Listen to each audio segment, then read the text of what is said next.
Hello, I'm Anne McGrath, and I take it that I'm starting off this wonderful event.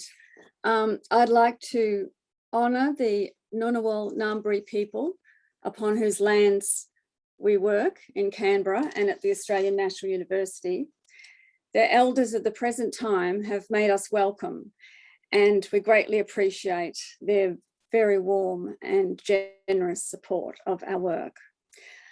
We're very pleased to be a collaborating partner with GML Heritage and Sydney Living Museums on this First Nations speaker series, which has featured a stellar cast to date. So I'm really keen to congratulate GML Heritage, Sydney Living Museums, and in particular, the work of the conveners, Lottie Feekins and Ben Silverstein, for this path-breaking series. And we're really proud to be collaborating partners in our Research Centre for Deep History and my laureate program, Rediscovering the Deep Human Past. And surely we can and should no longer think of Australia's heritage without reflecting on the much longer and amazing heritage of Australia's many First Nations peoples. So in this introduction, I wish to also acknowledge the passing of Mary Pappen, a Mati elder who did so much for Australia's deep history heritage at Lake Mungo and who personally taught me so much. I also wish to acknowledge the current suffering of so many due to the floods in much of southeastern Australia, and of course the terrible suffering taking place in the Ukraine. Amidst all this trauma and sadness, it is an uplifting honour to be able to introduce Professor Brenda Croft, an inspiring scholar, artist, knowledge holder, and knowledge sharer. Professor Croft is from the Gurindji Mudburra peoples from the Victoria River region of the Northern Territory of Australia. And she's also of Anglo-Australian and German and Irish and Chinese heritage. I met Brenda many years back at the Bumali Artists Cooperative in Sydney. And then reflecting on this introduction, I thought about how I'd met her in so many different places, always when she was involved in wonderful work. I had the privilege of camping on Gurindji Country at Wave Hill to honour the anniversary of the walk-off when Brenda was also there some years ago. And then at the Garma Festival, which was a very wet festival. And then I also remember encounters in Adelaide, Sydney, Brisbane, and Canberra. And this has enabled me to reflect on Brenda's many achievements in different fields. She's now a professor at ANU and a collaborating scholar with our centre. I'm honoured to have you, Brenda, with our centre, the Research Centre for Deep History. And I also have to mention her amazing exhibition, Still in My Mind, which I saw in both Sydney and Brisbane. And the other thing about Brenda is she's been a wonderful supporter of the Miniru Hokari initiative and scholarship, which enables fieldwork in Indigenous communities for scholars. So Brenda is a professor of Indigenous art history and curatorship at the Centre for Art History and Art Theory, the School of Art and Design in the College of Arts and Social Sciences at the Australian National University. She's been involved in Australian First Nations and broader contemporary arts and cultural sectors as a multidisciplinary creative practitioner, an artist, an arts administrator, a consultant, a curator, educator and researcher since the mid-1980s. She has been awarded a Dean's Award for her outstanding thesis. Congratulations, that's a fairly recent achievement and last year, so it's amazing. And an honorary doctorate from the University of Sydney, the University of South Wales Alumni Award, Master of Arts she also achieved at UNSW. Brenda is a very distinguished speaker who's received so many international and national and regional awards, fellowships and residencies, has published nationally and internationally, you know, she's a wonderful example of transdisciplinary creative practice and critical performance, First Nations autoethnography, storying work, cultural reclamation and representation, And of course, the way she incorporates personal and public family archives in her creative practice is truly inspiring and brings an intimacy to the insights that she shares with the wider public. I've said quite a bit, but hopefully it is mainly about Brenda, and I'll let her introduce her paper, and I'm really looking forward to it. And thank you again for participating, Brenda. Thank you so much, Anne. That was a bit overwhelming, that introduction. And I will start as I always do, which is to honour and acknowledge the traditional custodians on whose lands I am privileged to live and work, the Ngambri Ngunnawal peoples of the region known as Canberra, which is home also to the Australian National University. And I do that as a Gurindji Malyan Mutbra visitor to their country. I've had a long association with this place. Even though it's not my homeland, it is a form of home to me. And I'm sitting here looking out my window at the Brindabella Ranges right now. And so it's brought home to me every day the importance of acknowledging the ancestors, and not just the ancestors and their country, but the people who are here now and the people who will come to this place in the future. That will become a little bit more apparent to why I focus on that so much in my work, and how relationality affects what my positionality is as a First Nations woman, regardless of what I do, just a living human being that's embedded in me every day. And like Anne, I would also want to send out my very best wishes to everyone who is experiencing such hardship at the moment. We can't get away from it, can we? And I'm also very cognizant of the fact of how fortunate I am to have a safe place to live and a safe place to work. And my heartfelt thoughts are with those in Australia and overseas who are having to deal with such hard times, and we must keep all of those people foremost in our minds. I'd also like to thank the Research Centre for Deep History. I'm very honoured to be a collaborating scholar, and I too think back to when I first met Anne, as when I was a very green, young, enthusiastic arts administrator with Bumali Aboriginal Artists Cooperative in Sydney. I think we met at its second site in Abercrombie Street when you were interviewing Hetty Perkins, my dear sister and colleague, about our work with the organisation for your book that you did.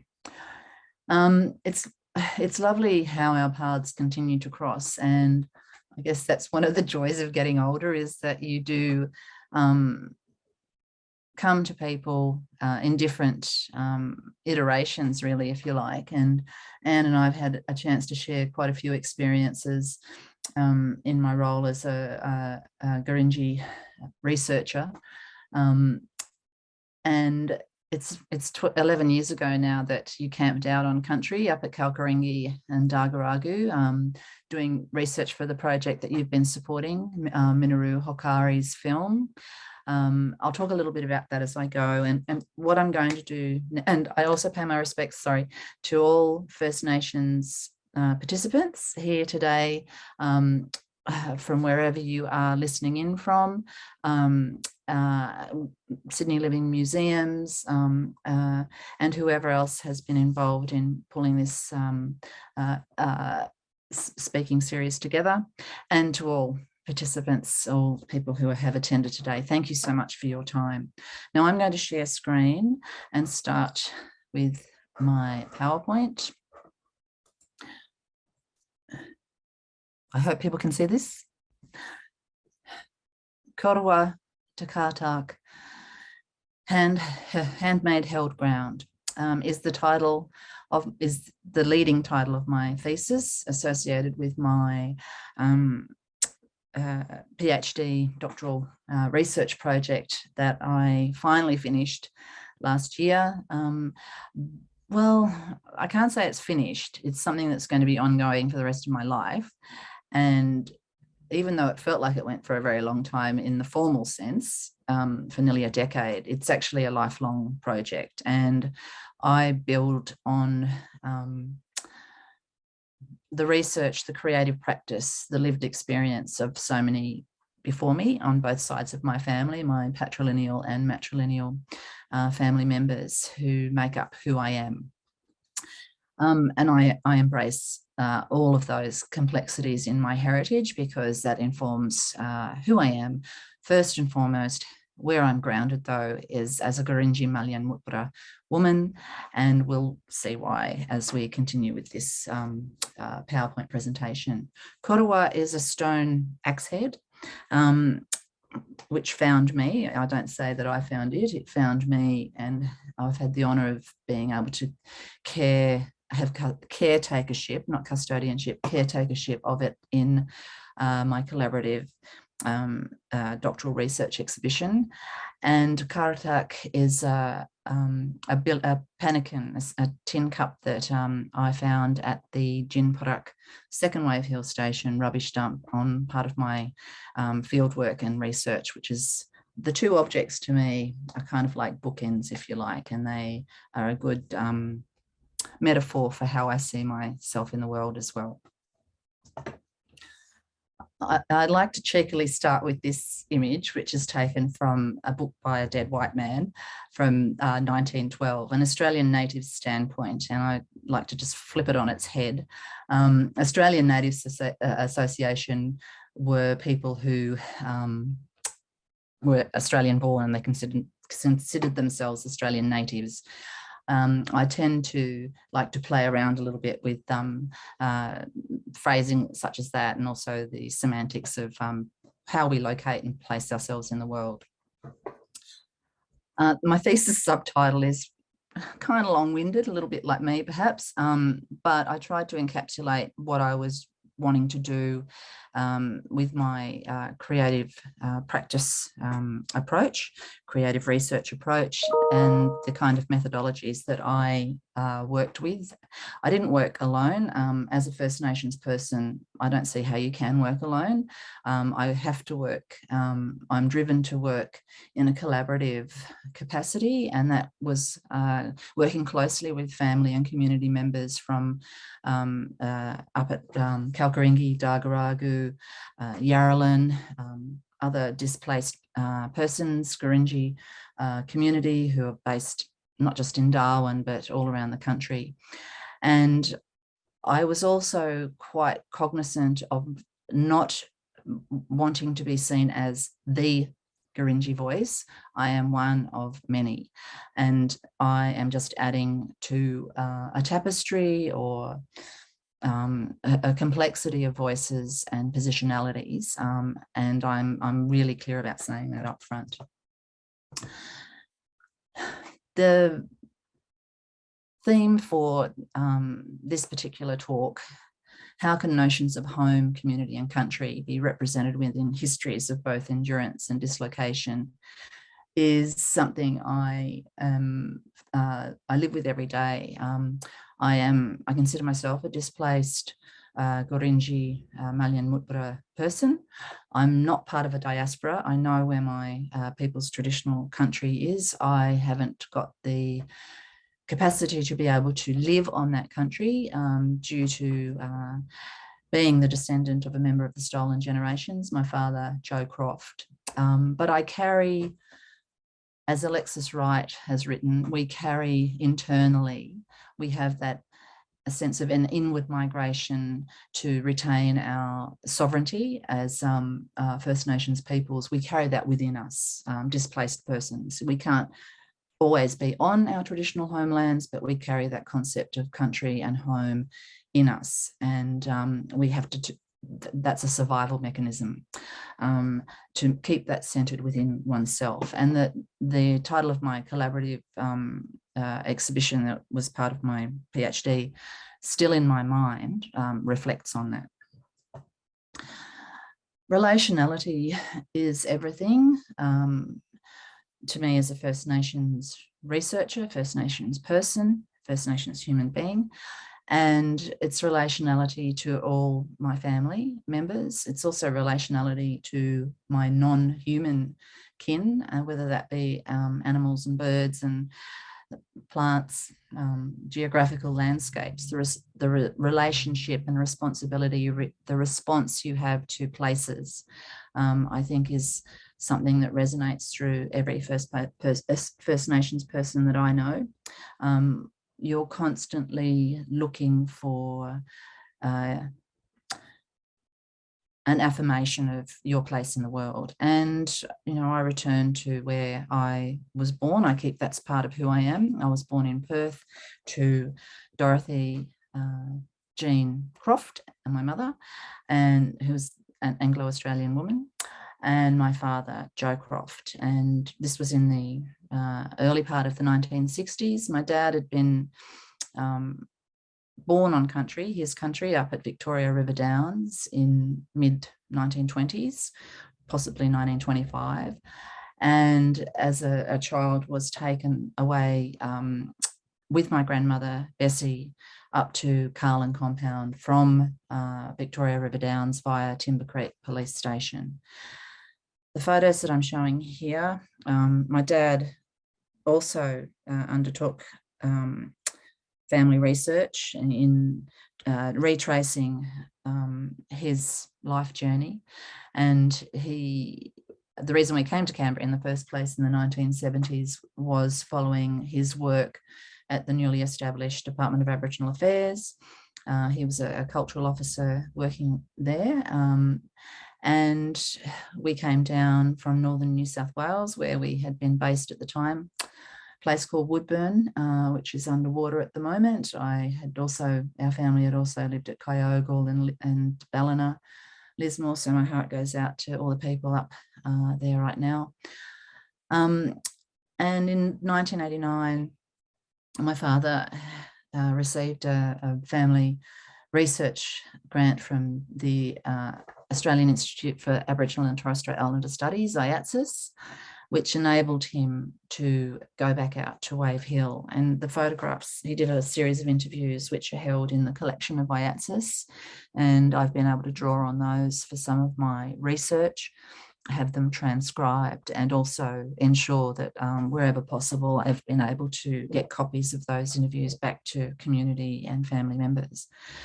Elaine, a family friend, Elaine Siren, photographer, originally from America, who's lived in Australia for a long time, travelled with my father and photographed him interviewing people who he'd grown up with at Carlin Compound in Darwin, but also elders out at community at Wave Hill.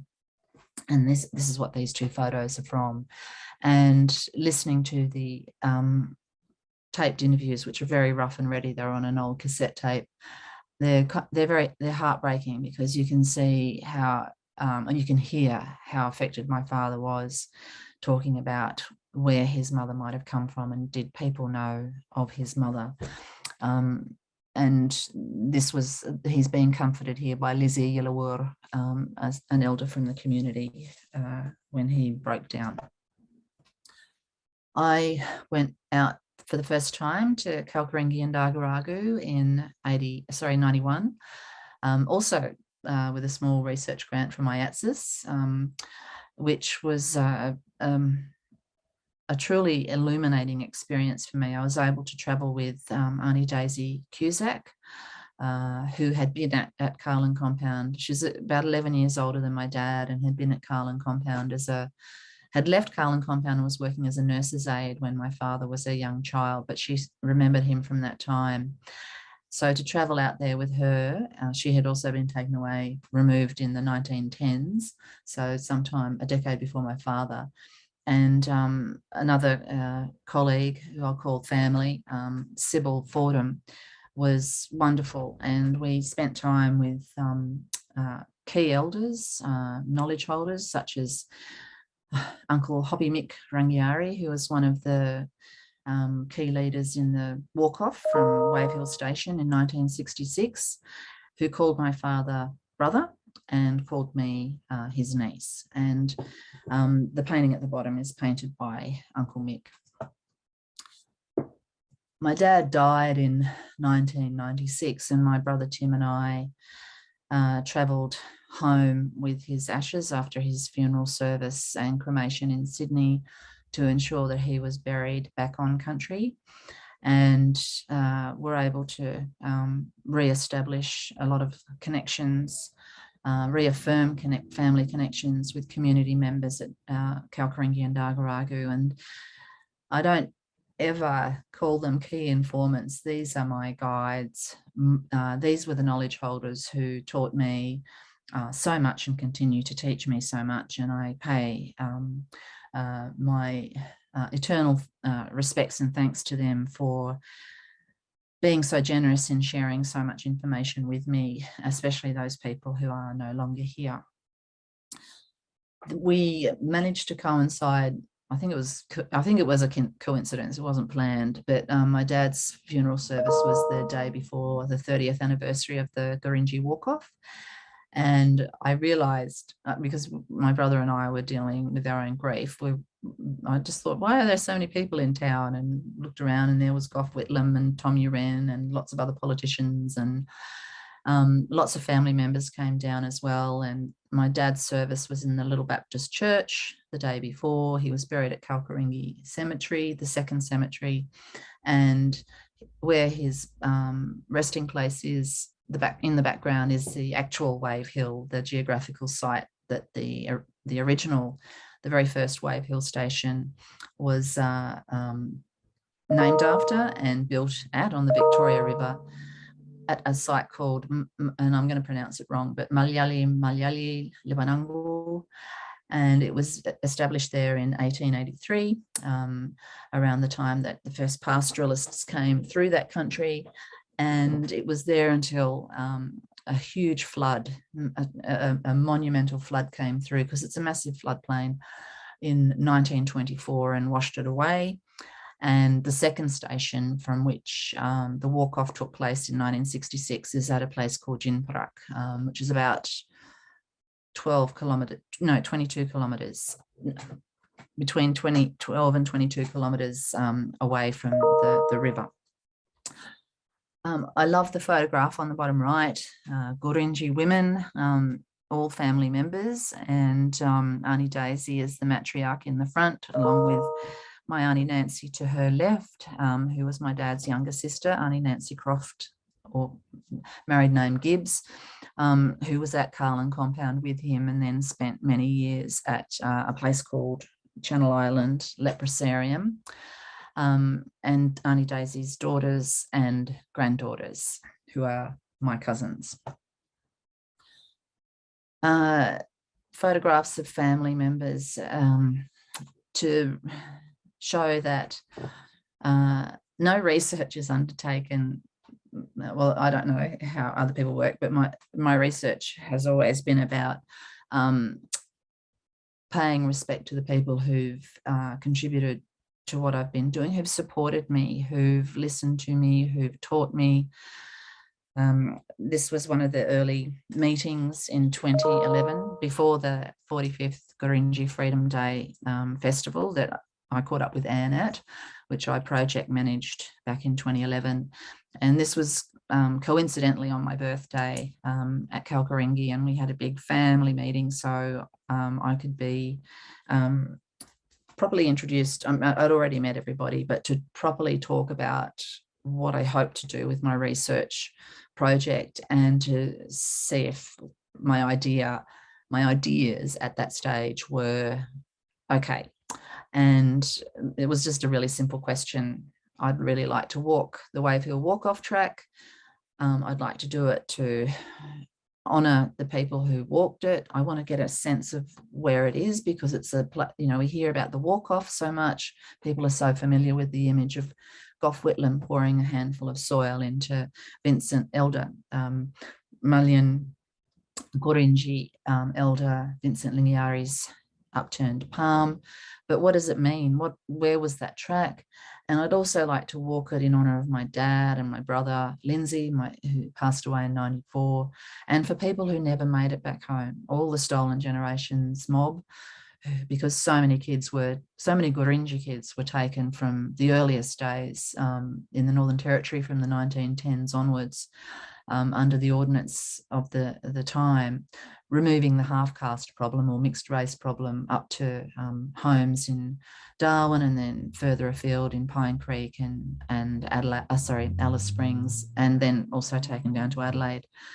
And I was very nervous, but my cousin MP stood with me, translated in language for elders for whom English was very much a fourth language, if not more, and said, but this is what Brenda wants to do. We should support her. We'll walk with her. And in fact, that's what he and a number of my cousins and nephews did. They walked with me, which was wonderful. Anne mentioned that I draw a lot on on public archives and personal archives. I've constantly mined both in my life. And, they are places of violence, emotional and physiological violence for First Nations peoples, because there's the ironic need to source information that was taken from you and your family, and in a way looking for validation or perhaps affirmation, existence, really. And what we're looking at here is 2 pages from the Timber Creek Police Station Letters book, which is held in the Northern Territory Archives Service in Darwin, which is the earliest reference I've found so far to my father and grandmother. And I've used this within a work I did for my exhibition, but I had to redact the other names on the page at the direction of the current NT Police Fire and Emergency Services Department, who gave me permission to be able to use this material. I'll just read out the relevant section. The following half-castes were sent to Darwin half-caste home: Joe Quadroon and his half-caste mother named Bessie. And when I was sitting there by myself in the archives reading that, it was like a sucker punch to the guts. And I just burst into tears. And this is a really common response when you're seeing your own family written down in such a way in public documents. It's also kind of contradictory because you're grateful that this was recorded. And the fact is that this letter book, the one after it, is missing. So thank God I was able to find references to my family members. I just thought about who were in those later books and who is searching for family that they may never find written reference to. My grandmother, Bessie, was taken with my dad up to Carlin Compound. Dad was taken off her when he was about 5, and with a number of about 31, I think it was 31 to 33 boys of mixed race, because they wanted to separate the boys from the girls. Eugenics and also social engineering concerns about boys and girls being in close proximity to each other at Carlin. And the boys were taken down to Pine Creek Boys Home, where they stayed for about 2 years. And then they were taken from there in 1933 to the original bungalow, which was at Jay Creek outside of Alice Springs. Sorry, the original half-caste home at Jay Creek. And then it was transferred to the bungalow at the old telegraph station in Alice Springs. When my grandmother was at Carlin Compound, a research student who was doing medical research, Cecil James Hackett, who was studying at Adelaide University, came and used her as a subject in his medical research. And I only discovered this in 2014 when I would type her name every now and then quite regularly into Google, and her name came up with this annotation: with a saying that there were photographs held in the Hackett archives, which were part of the Tyndale archives at the South Australian Museum. Bessie Croft, Chinese native half-caste, taken 17th of May, 1934. I was able to contact the South Australian Museum. I've written on this in a joint article with colleagues Felicity Meakin, Sandy Toussaint and Patrick McConville on the repatriation of archives to First Nations communities, and particularly Gurindji. And I contribute from a personal perspective what it meant to be able to contact the museum and think, I'm going to see a photograph of my grandmother when she was very young. And I wanted to see if my father looked like her or if I looked like her. I was warned that the images were part of medical research records and that they might be disturbing when I received them. And I said, I don't care, can you please send them through to me? They were fantastic, the people in the archives at SAM. And the photograph in the bottom right, I opened that and just kind of got such a shock. And then I realized, oh, his photographs of my grandmother were parts of her body, and he writes about her body as well. So he also examined her genitalia. He writes about that in his thesis. He published a book which I've tracked down online and secured a copy of, and he also wrote about her in his field notes, which are held in the South Australian Museum.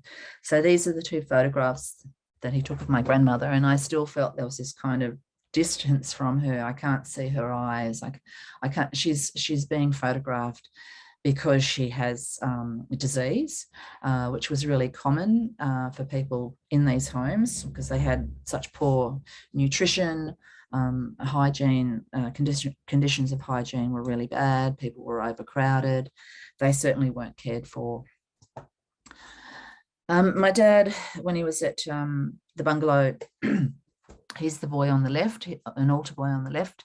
The altar boy on the right is Uncle Alec Kruger, who was very close to my dad, and also I was very close to. And I worked closely with him from the late 1990s in creative research on sourcing background information on what had happened to my father when he was in these homes. I created a series of works out of the, sorry, I'm just aware of time getting away. I created a series of works responding to his removal. He went from the bungalow to a prestigious boarding school, Anglican boarding school in Queensland at Charters Towers, All Souls, from 1940 to 43, sorry. And he went from being a kid from a children's home.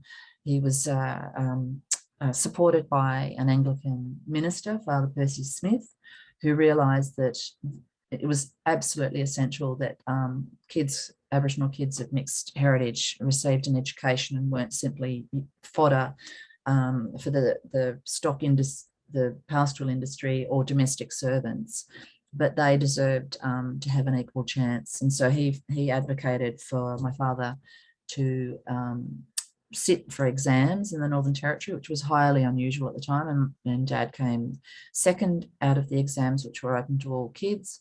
And he had a love of learning all his life and ended up at this boarding school, All Souls, where by the end of his time there was school captain and sports captain, secured a Commonwealth bursary to go to the University of Queensland in 1944 and attended there on and off during the war years until he left after 1948 because he had to get work and the bursary he had ran out.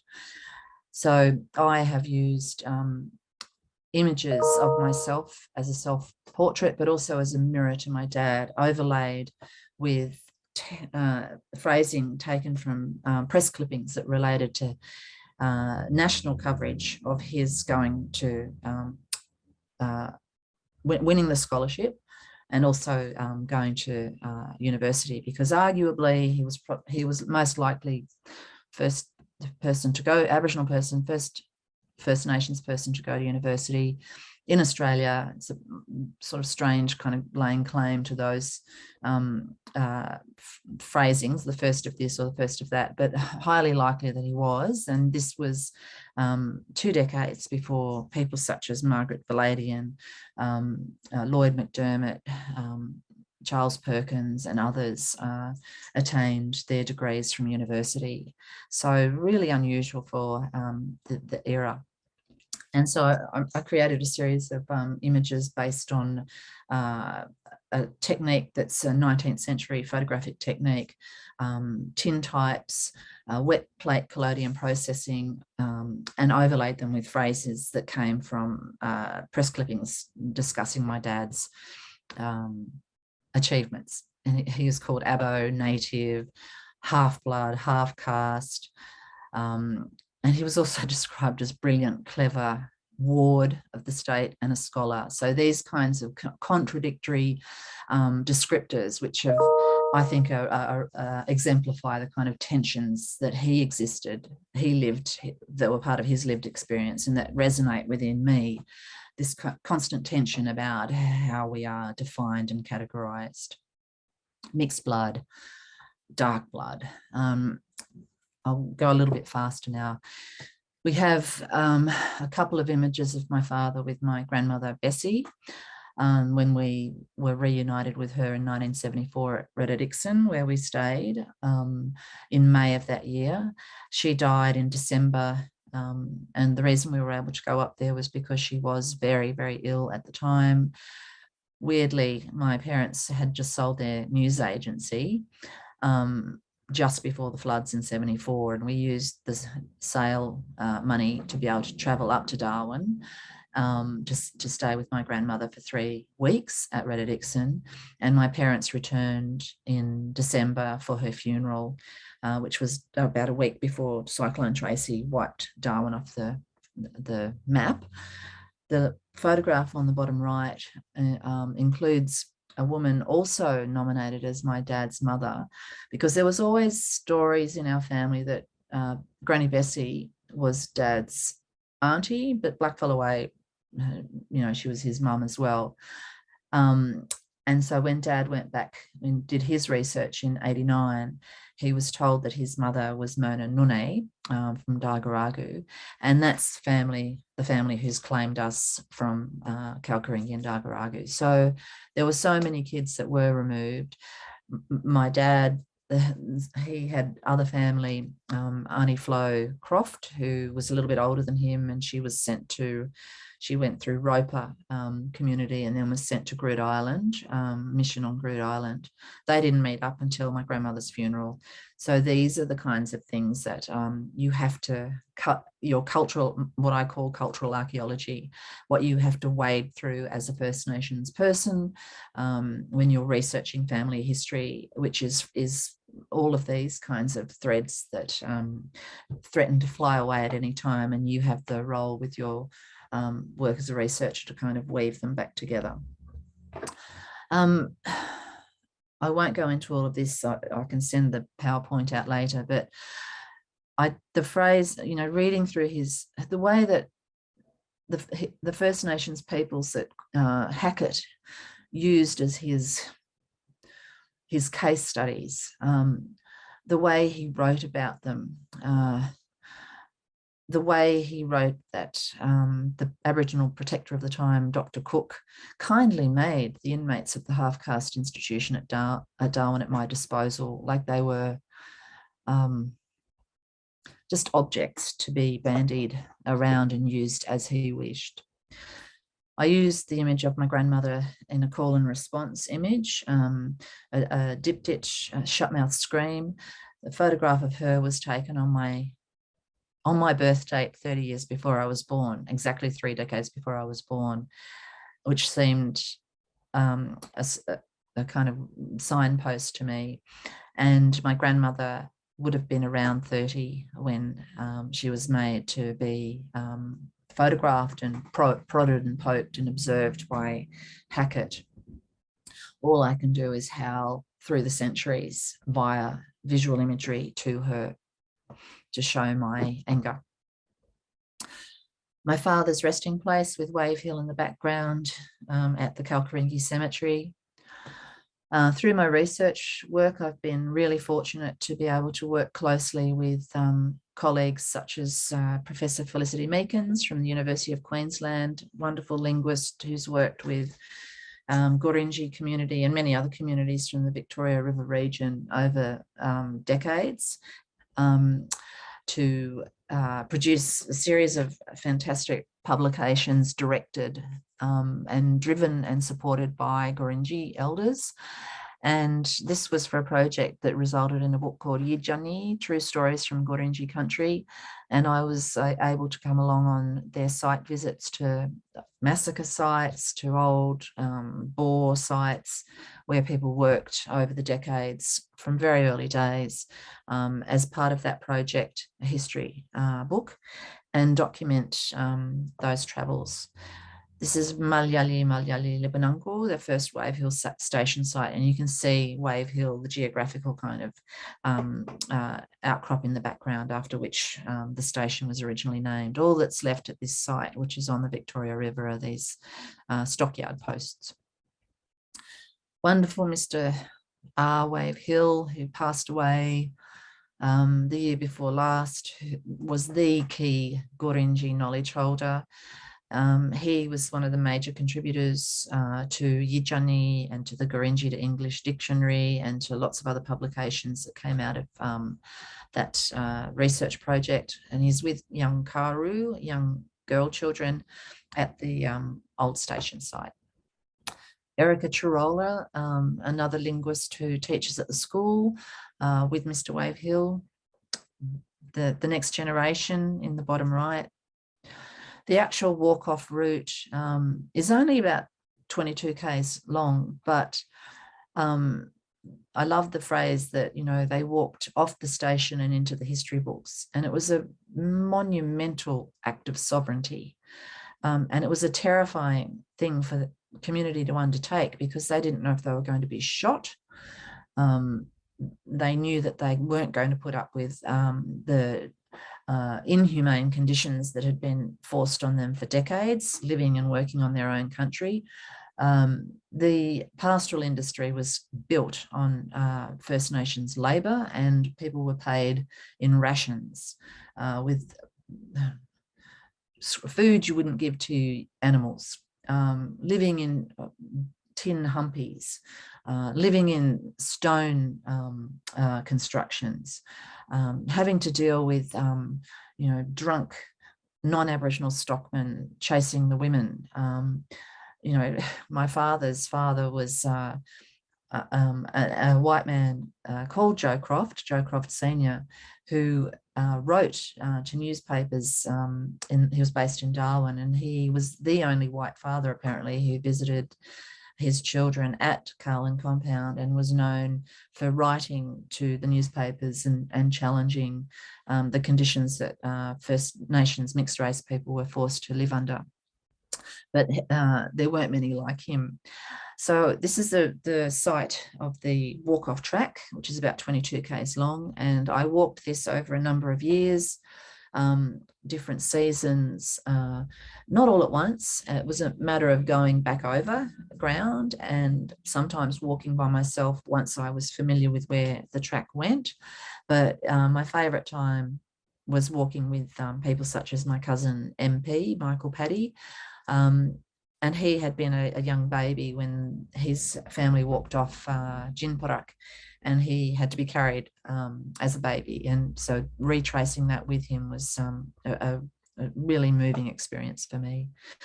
As I said, I also went back over country by myself, and I created an AV audiovisual installation, an immersive installation as part of that, recording sound and in mixing in oral history interviews with that. A series of self-portraits on country. The hill up behind the art centre, Kurrwa Art Centre at Wave Hill. The community is very, it's a Baptist community, meaning that the Baptist Church has become the main Christian influence in that community. People are very strong in culture still though. but that has been embraced, Christianity. Images on country around Kalkarinki-Dargaragu out at Jinparak. The exhibition still in my mind, Gurindji Location, Experience and Visuality, was a collaboration through a Kurrwa Art and Culture Centre. And this is a stunning canvas by husband and wife, Biddy Wave Hill and Mr. J Wave Hill, and he passed away last year. And this is a kind of diagrammatic map of the station at Jinparak from their perspective. And with the exhibition, there's a key, which, sorry about the quality of the PowerPoint slide here, but if you can look at the exhibition catalogue online, and you can see the key legends for all the different symbols and sites on this canvas. Other artists who worked and contributed paintings, history paintings really, to the exhibition, many have passed away, and I just feel incredibly privileged to have been able to work with them. My aunt, Violet Wadrell Nunaku, is still with us, and she's one of the senior women knowledge holders in the community, major knowledge holder of bush medicine, incredibly profoundly knowledgeable person in terms of language and culture, and one of the key people who's contributed to the dictionaries and the other publications that Felicity Meekins has worked on with community. My niece Leah's painting, Michael George's painting of Whitlam pouring back the soil into Vincent Lingyari's hand, paintings that were done by younger people in the community about the project, historical paintings relating to the flooding of the original Wave Hill station, the crash of the Kookaburra plane on Wave Hill station in 1929, a series of prints that were made as part of a cultural exchange with Megalo Studio here in Canberra as part of the centenary of Canberra in 2013. Photographs of family members out at sites and walking around the sites, as Anne would be so familiar with your own work that predates mine by decades. You know, that country holds so many different stories, and walking around, you see thousands and thousands of horseshoes and the twisted tin wire of that was used to construct the fence posts. And I've seen Anne's faces come back on, so I'm assuming I'm getting wound up here. Here's my Kartak, my tin pannikin. I'll go through really quickly and just showing images of country and how the photographs have been used for other purposes. Family, again, relationality is key to me. So these are family members who I've been honoured to have helped me. People who are no longer with us, but they're inside here. Down at Victoria River creek bed with the bulgy tree. Maury Ryan was taken away from that tree by Ted Evans in the late 1940s or early 1950s when he was a young baby. The books, some of the publications that have been produced. My auntie Nancy at Carlin Compound site. She's passed away now. Locating the gravesite of my grandfather, Joe Croft, who loved to sign his letters off as Handsome Joe. He was a bit of a rat bag. He was 3 or 4 decades before Frank Hardy, setting himself up at the Darwin Hotel and regaling tall tales to everybody. Pine Creek Boys Home. The entry road to Channel Island, which was the site of the leprosarium where my auntie Nancy and Uncle Jack lived for decades. They were left there during the war. It's a heritage site now, ironically. My grandma, Granny Bessie, Retta Dixon site, family, members of the Stolen Generations who I was able to interview, fighting for honouring those sites and that they're not just built over in the mad rush for development in Darwin. Installation images of the exhibition. Timmy Vincent up the top is Vincent Lingyari's son. Mr. Dulac, one of the stockmen who walked the walk-off, he's passed away now.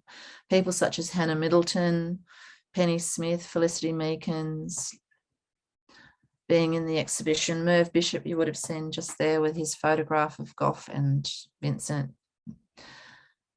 It's traveled to many, it's still traveling. It's been traveling since 2017. It opened at UNSW Galleries and has been touring the country, and will be coming to the Drill Hall Gallery finally on its last showing in October. The Drill Hall Gallery is at ANU, so I hope people will get a chance to see that there. The Kurrwa stone axe head was sourced on a site visit to Bore 17. We had a convoy of troop carriers. We stopped at this bore. I stepped out of the troop carrier. That amazing stone axe Kurrwa was at my feet. I say that it discovered me. It found me. I didn't find it. It was country calling me. Family has given permission for it to be in the show. It will go back to community when the exhibition finishes. Another stone axe that Auntie Kathy Mills donated to be in the exhibition. I've cast the stone axe in glass and lead crystal as part of an installation that was at the Canberra Museum and Gallery earlier this year, late last year. My father and my brother Lindsay, there's a street named after them, honouring them in Bonner, and that's my young son, my boy Christopher, down the bottom. My mum's story is as much a part of me as my dad's story, so I honoured her with an exhibition in 2018 that would have been her 80th birthday if she was still alive. I'm nearly at the end, Anne. It's that country is still in my mind. It will always be in my mind. I will carry it in my body wherever I go. And that's me submitting my thesis last year. I think the conveners are going to host the Q&A. Thank you, Brenda. That was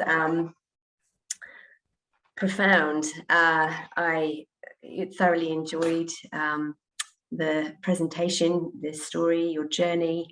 It really was profound at moments. My hairs were on end. And I have a question to start with, which is, will you be turning this into a book, bringing together your PhD research, your exhibition, and your research into one area where we can read more about this?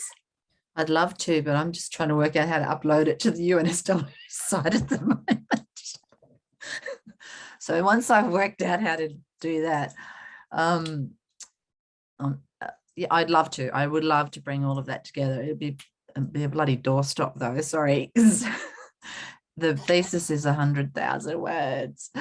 What I want to do is develop, and I've applied for funding to do this, is to develop a multimodal platform where I can bring all of that, because there's audio interviews, there's just so much material, and I want it in a place that people can access it. And I mean family as well, that's easy to access, people who don't necessarily, they're not going to want to wade through, thousands of words. But for those that do, I just haven't worked out how to do it. Thanks, Brenda.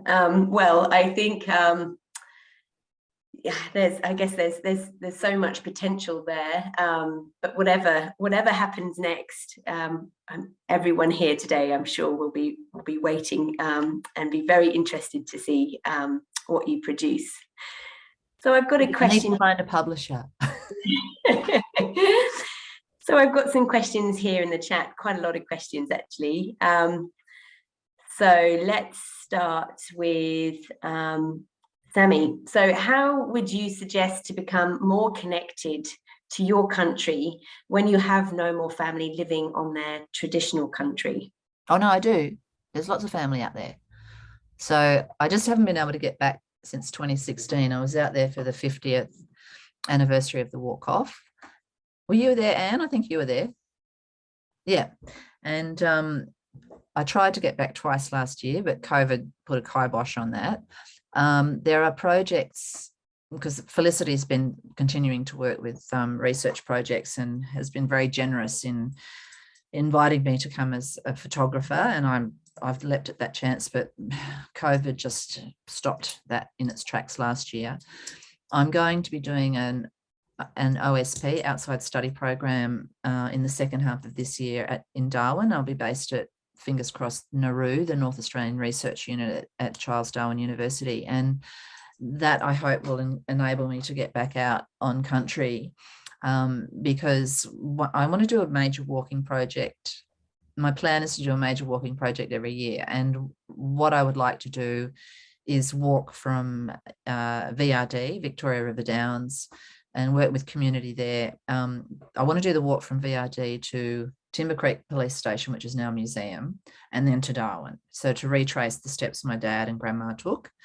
I've got a dear friend, colleague, who just recently walked from Darwin to Adelaide, who's going to do the logistics for me, because he's done that by himself with one support person.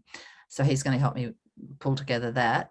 But I'd also like to, my research is going to be looking at the 1855-56 Gregory Brothers expedition, the North Australian expedition that Thomas Baines was the artist on, which went along the Victoria River.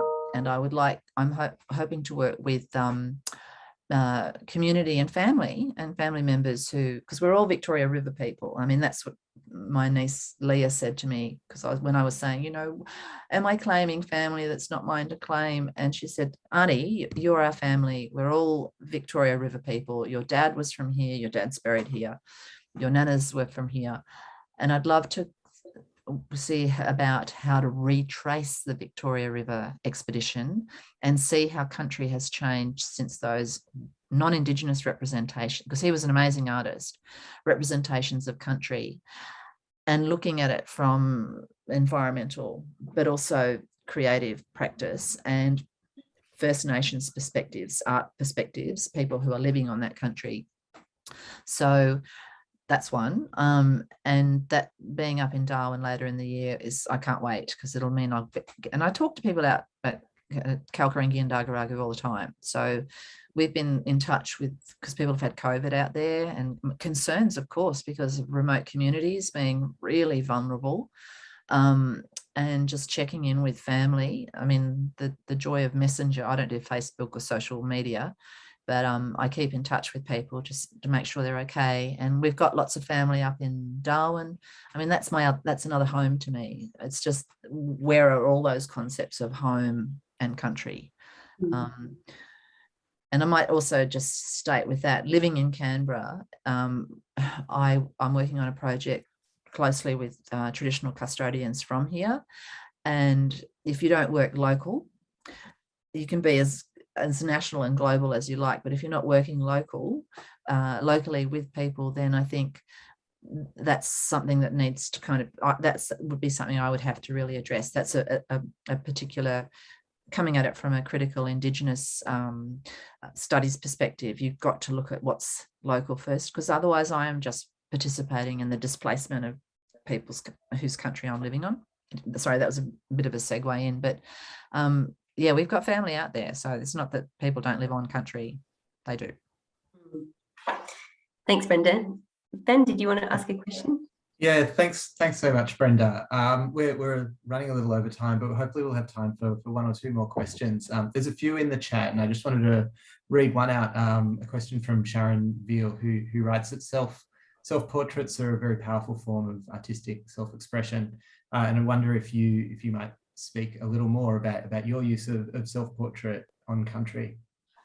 Well, I wanted to show the exertion, and I don't mean just physical exertion. It's really because I feel like I'm stumbling the whole time I'm out there. I would never be arrogant enough to say, oh, I know country. You know, I've been there now, so I get it. I don't. I mean, I relate to it. I love being out there, and I feel really different when I'm there. And when I come back from being out at Kalkaringi and Dagaragu, family in Darwin say, I just am slower because it gives you a sense, and walking anywhere for anybody helps you slow down. So walking practice is meditation, and being on country when I say exertion, because you're constantly thinking of people before you, you're constantly thinking of the impact on that country, the removal of people from that country. I am aware all the time how privileged my position is, but the trade-off for my dad as well, you know, not having access to language and not knowing your cultural practices, you know, and for me, research is my ceremony. It's a way of creating ceremonial practice for me through my research.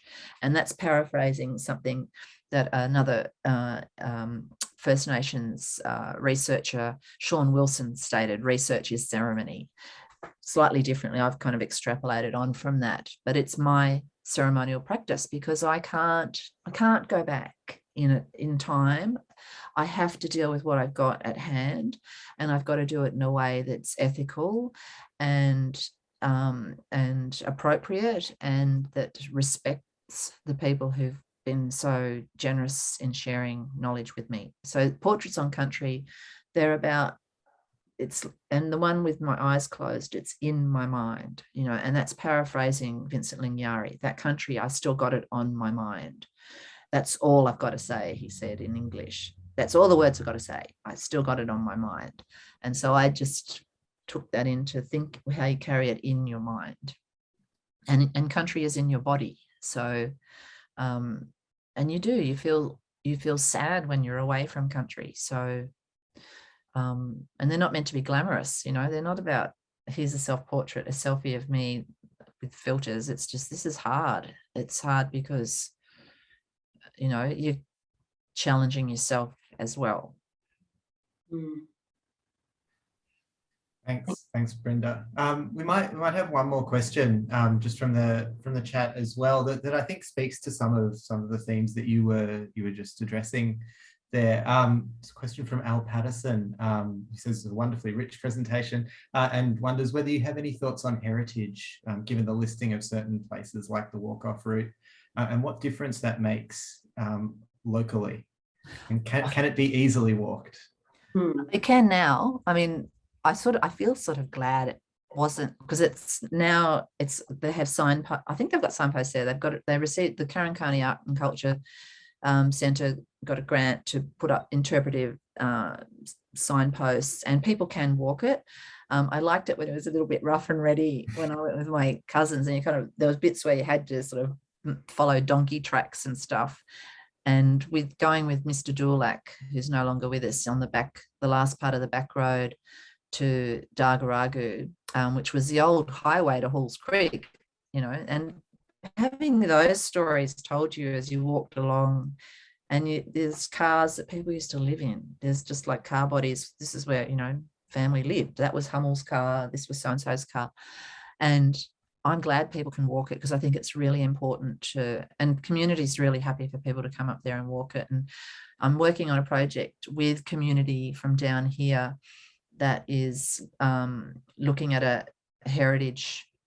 First Nations heritage track in this region, because when you help people look at places differently, if you bring, and it's not my country to do that, but I'm working with people so that they can have it represented in the way they want it to. But there's tracks all over this country. It's all First Nations country, so all the places are heritage sites, but it's the idea of whose heritage and how we value heritage. And we've seen that with Juukan Gorge in Western Australia, the destruction of places, you know, councils knocking down scar trees, and things that even aren't under heritage, they get damaged. So it's absolutely essential, and it's a reminder of, you know, that First Nations peoples are here. We're not going anywhere. We're here. We didn't just vanish. And those things, I think, are really key to remind people of place as well.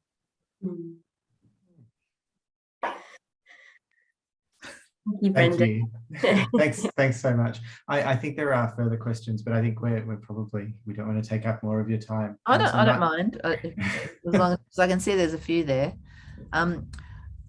Songlines is a tricky term. I'm looking at because everybody wants a songline now, and it's a bit, and dreaming, you know, with students I say I prefer that the term that Stana also came up with, which is the every when. It encompasses all things. It's not myth making.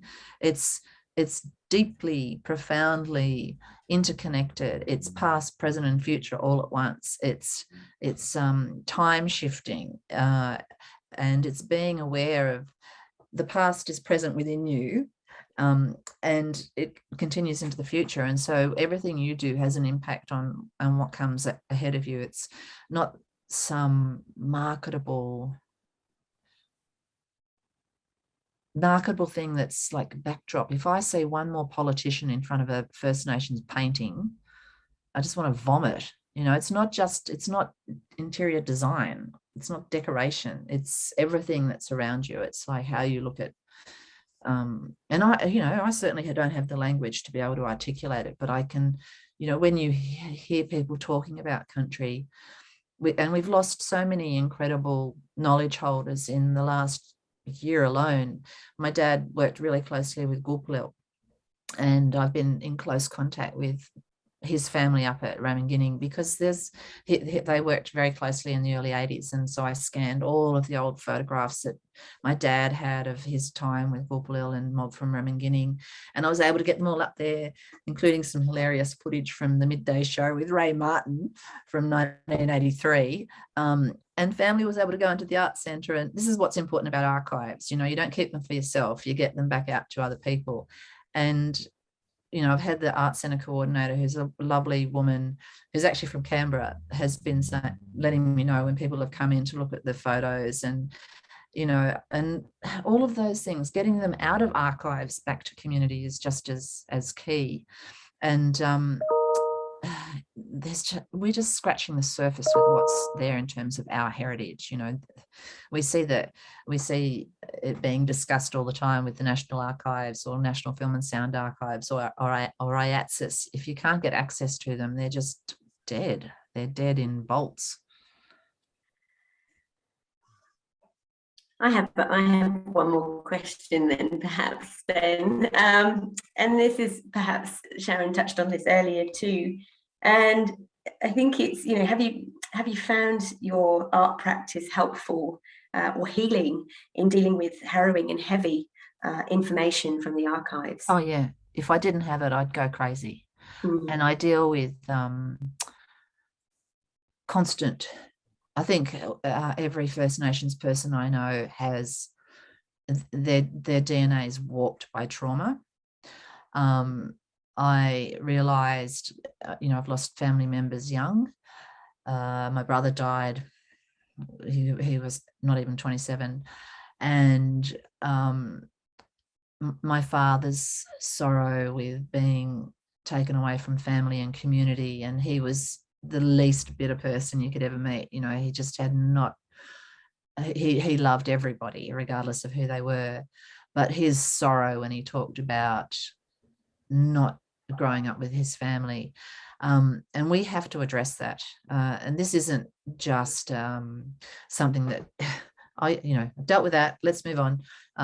It doesn't get dealt with that way. So if I didn't have creative, and that's why I say research is my ceremony, it's my medicine, it's how I keep myself sane for myself and for my boy. And the walking is a form of healing as well. And I we hear words and terms bandied around, and they just become background noise. You know, they become more white noise, like reconciliation, and you know, what does it actually mean? It's something you have to act on each and every day.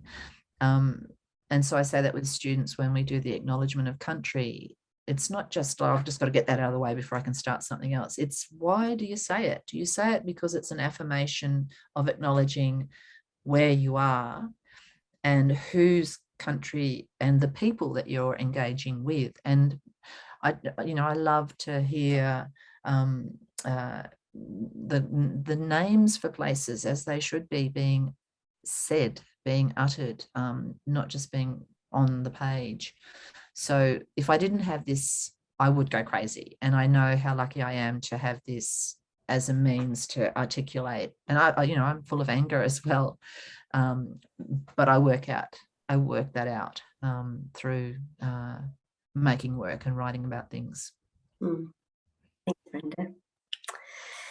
I think we should go back to Anne now. We're almost at 1:20. So over to you, Anne. Well, my job is to thank Brenda. That was so eloquent. And if I may say I actually think it was quite brilliant. I jotted down all these words of things I learned from you. And one was the humility of your journey and how your whole life's journey has been one of reconnection, but also of using your art to make history, and you're also showcasing the way the local people from Gurindji and nearby are making history through art as well. But also the way you explained that full blood series of portraits as in such an intimate confrontation with the archives, and what you made of that very gut-wrenching confrontation with the archives. I must admit, it was only you telling us that in person that really, it made so much more sense in a multi-layered way to me. And so I really appreciate that. And you mentioned floods, the whole idea of the face, you help us see that entirely differently.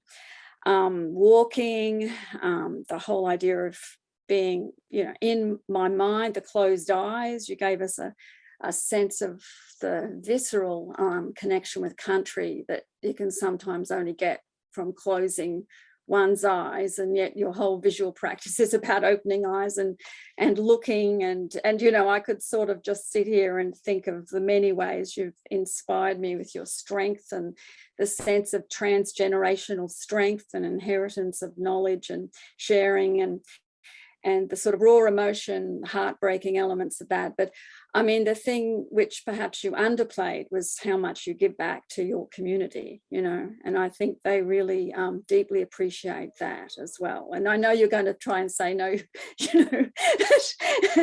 you are, that I think that humility is beautiful, and that sense of love of country. So I'd just like to honor the fact that you've helped us walk through country. You've helped us connect in the most beautiful way Can I just say there's heaps of humor, because there's lots of laughing, even though you talk about we talk about sorrow and community just wakes me up. Like when you feel like you're wallowing in, oh, poor me, people they've had it way harder than I have, but they can still laugh so hard, and they laugh at my really bad pronunciations of language, but nicely. It's not about laughing at you, it's about encouraging you, and the love is what also keeps you going.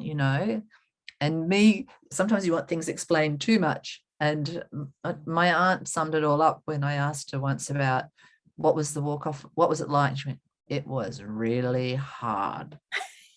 And that was it. That's all she said. And I just got everything from that, just the way she said it. And it was also like a dismissal of me, not a dismissal, but just like, how many times do we have to keep telling you? Sorry, I didn't mean to cut you off there. I just wanted to say there is a lot of joy and singing of ABBA songs, driving from Darwin to Gurindji with my cousin Maury, who comes across as the scariest man ever, but he's a mad ABBA fan, and we just have great joy in singing and being silly. I think that's a really nice note to end on. And but the only final thing I was going to say is that the more you talked, the more I felt you were sharing country with the whole audience, and it was almost like we felt we were there in many ways, and that just made me want to be there, again. So I do hope that one day I can be there with you again. And of course, Yeah. through your work, you're sharing country and its stories with so many people, and the love, the great love of country, family, and everything. So Well, that was Minnow too, wasn't it? yeah. Minoru Hikari is just amazing. So And his family, you know, his family is still, they're loved by community out there because of what he did. And so it crosses cultures. You know, it's really important to acknowledge all the people who've contributed to that story. And I must say, we are hoping to finish the film about Minoru Hikari, and Brenda has been a very important advisor in that regard. So I think we're supposed to wind up now, but yeah, terrific to have this experience. Thank you for the whole audience and also for the wonderful comments. And there were people from WA and all sorts of interesting people in the audience there. Can you save the comments and send them to me? You can save it in chat.